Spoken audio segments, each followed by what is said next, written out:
gave your time and your passion and your energy to getting Lisa Helps reelected.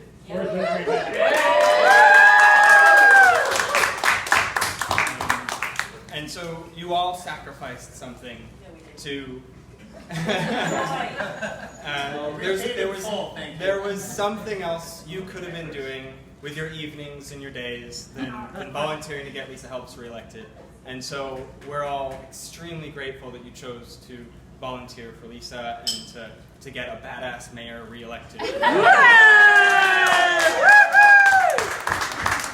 And time and again when I'm asked what my favorite thing about this campaign was, I say it's the people.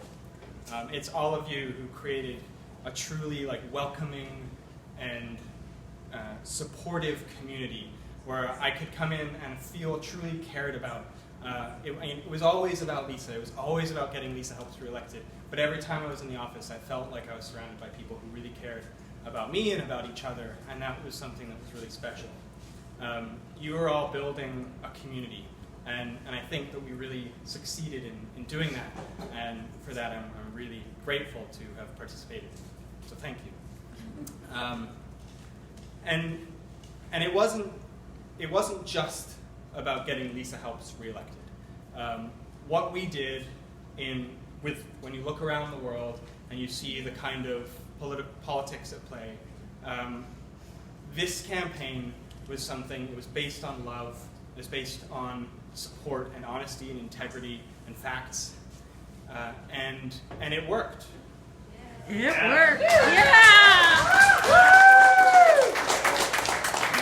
And we couldn't have done that without people like you stepping up. And that's one of my big lessons learned, is that's the kind of, the leadership that Lisa Helps inspires is the leadership that you all showed by showing up and by helping out. And so, thank you again. And I'd like to raise my glass to all of you for supporting Lisa and for building a community and for building love. Thank you. Whoa, cheers! Cheers! Thank you, Alex. And now, Lisa wants to say a few words. Thank you. I want to begin. I know I did this on election night, but it was a bit of an overwhelming night, and I feel like I didn't want to make a really long speech because I wanted it to be back to everyone celebrating together. But I did want to take the time tonight. I will thank all of you in a moment in a particular way, but really to give a big shout out to Alex.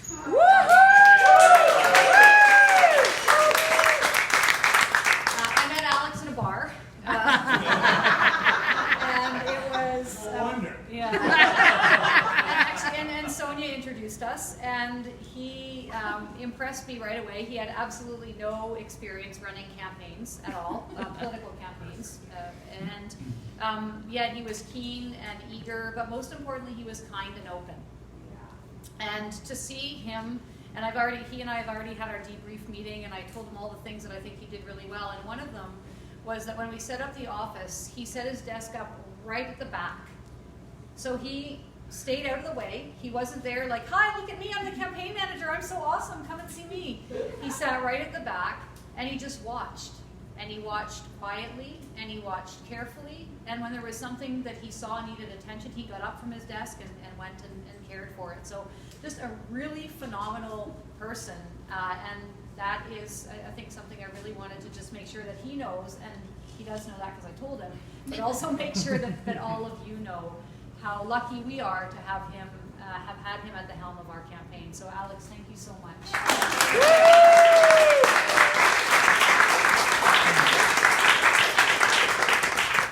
And of course, I am also so deeply grateful to all of you who were able to come tonight, and all of the people who worked so hard on this campaign who weren't able to come tonight. Maybe they're off doing something or out of town or busy elsewhere. But you know, it's true what Alex said. I was worried at a certain point during the campaign that Victoria would go the way of the United States or would go the way of Ontario. And I think the reason that Victoria didn't wasn't just because I was out there oozing love and hope and positivity, but because that spirit was already in each of you And that's what drew you to the campaign. So I don't think that I inspired all of you to go out and be joyful or loving. I feel like you were drawn to this campaign because you were already joyful and loving and connected in your own lives. And that is authentic, and that is why Victoria did not go the way of Trump or go the way of Doug Ford. Victoria went the way that Victoria will hopefully always go, which is to choose hope and positivity and looking forward to the future. So my deepest gratitude to all of you, and my plea is, if you haven't already, because Wes reminded us in our campaign team debrief earlier, we have to adhere to Freedom of Information and Protection of Privacy guidelines. So the only way I can email you and keep in touch with you for the next 4 years is if you sign up and say, Lisa, I would like to be part of your email list. So Alex sent out, or we sent out an email right after the election.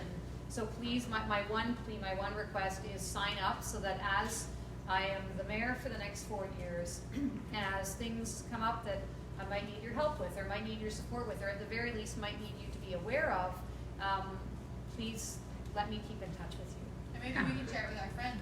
Absolutely, please do. Yeah, and that's really my hope.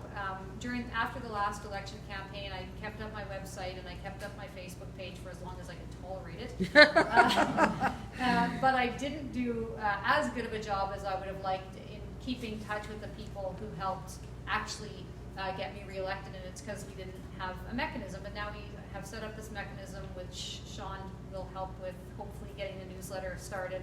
So please, that's my one request after tonight. Just let me know that you'd like to keep in touch and share it with your friends. And that way, the movement that we've really built with this campaign will be the movement we continue to build for the next 4 years. So yeah, with that, thank you all. And I guess that's all we have for this evening in terms of official programs. Although I noticed our famous campaign, what are they, those mixed bits and bites, pretzels, and anyways, it's kind of a campaign staple, so help yourself.